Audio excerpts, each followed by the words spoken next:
Hello everyone, it's me Damla and welcome to my new tutorial series. I'm gonna talk about the pixel art in this series, and let's start with some pixel art programs.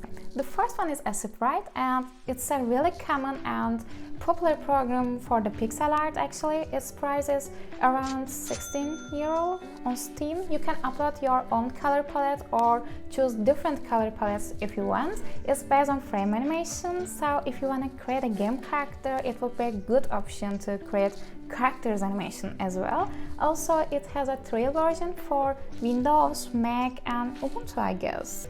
The second one is absolutely Photoshop. It really gets everything you need for making pixel art. For my tutorial series, we'll probably use Photoshop, by the way, so download Photoshop, guys. You've still got time. I think Photoshop is pretty qualified for pixel art, and if you want, you can even use Photoshop for photo edit or anything else, your choice.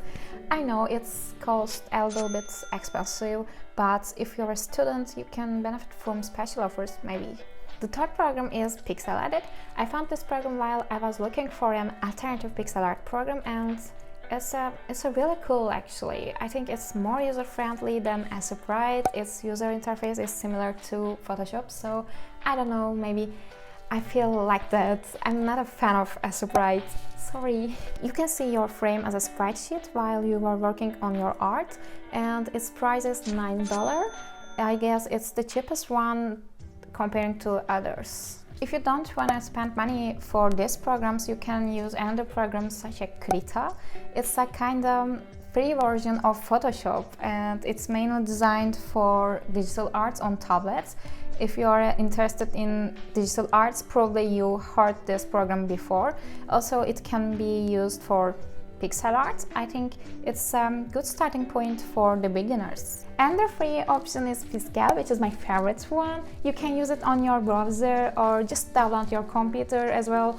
I learned pixel art on Piscal, so it's like my first crush actually. It's quite qualified, and also you can save your docs online or download them as you wish. You can even use references for your art. It's a tiny program but functional. And you know, a few programs which you can use for the pixel art. I know there are tons of alternative programs in addition to them, but these programs are quite enough to start the pixel art and improve yourself. Thank you for watching and stay tuned. Bye!